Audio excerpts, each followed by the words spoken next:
Now let's continue with Surah Al-Fatiha. بسم الله الرحمن الرحيم إياك نعبد وإياك نستعين. Thee alone do we worship, and Thee alone do we ask for help. When I say that everything we do is only because Allah allows it, I'm not exaggerating at all.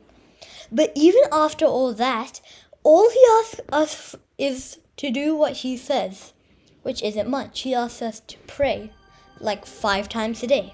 What He says, Thee alone do we worship, we are telling Allah that we will worship Him and we are at His service. But this is not saying that if we are not to worship Allah, it will affect Him. No. We are completely insignificant, and from His mercy and His mercy only do we exist.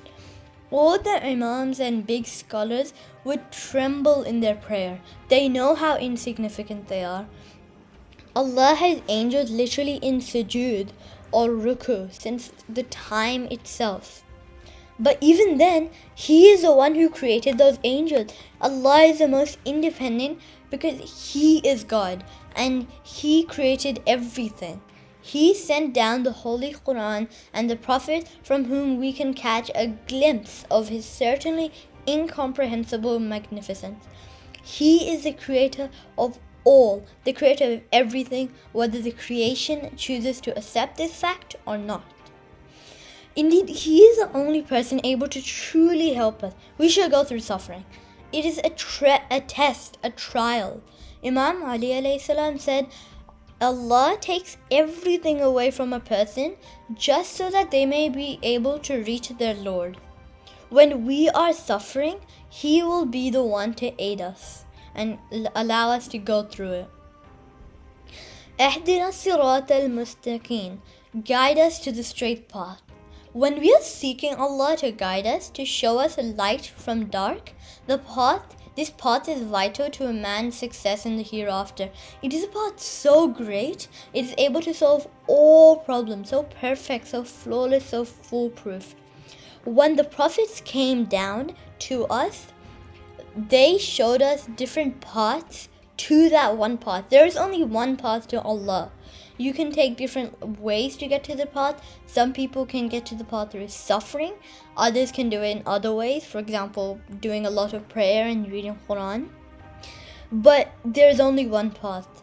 But this verse, it's continued by the next, which is صراط الذين أنعمت عليهم غير المغضوب عليهم ولا الضالين. So we'll split it up.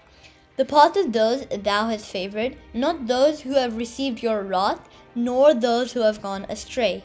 So صراط الذين أنعمت عليهم, that is the path of those that Allah has favored and loves. غير المغضوب عليهم, the people who have received Your wrath, not that path, nor the people who have gone astray, which is ولا الضالين.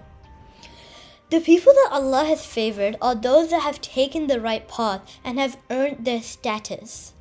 Here we are asking Allah to allow us to take us to that very same path the ones that Allah has favored took.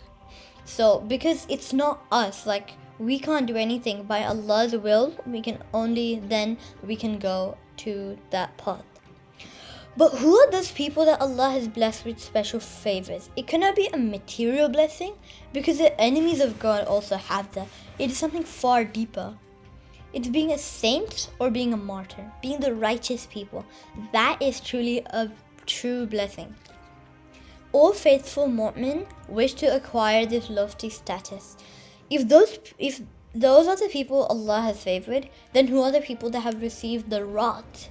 They are the people who choose to be heedless, so massively affected and engulfed by fatigue, ignorance and material so-called goodness. But really what it is a sickness. It's a mask and having a great consequence or consequences behind the veil. Along history, there have been many tyrants oppressing all and only caring for themselves. Or there were people in power who were just lazy, making the rich richer, all whilst the poor became poorer. These tyrants are the people in history whom everybody hated, but nobody could really do anything about it. Of course, the prophets came and they changed all that. For example, here we can see that Hitler, who we all know was one of the biggest tyrants. This is Saddam Hussein, and the next one I'm not really sure of. Now, the people who went astray were the people who selected a different path to the path of Allah and then perceived themselves as on the right path. The people who allowed themselves to be pushed around by their misguided rulers. The people who watched the oppressed suffer and called it a lovely day. The people who allowed the rulers to manipulate and manhandle them. Those people have gone astray. So that's it. That's the whole surah.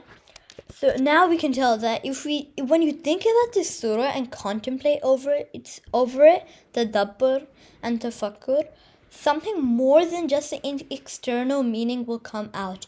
The deeper meaning will just unfold and unveil itself.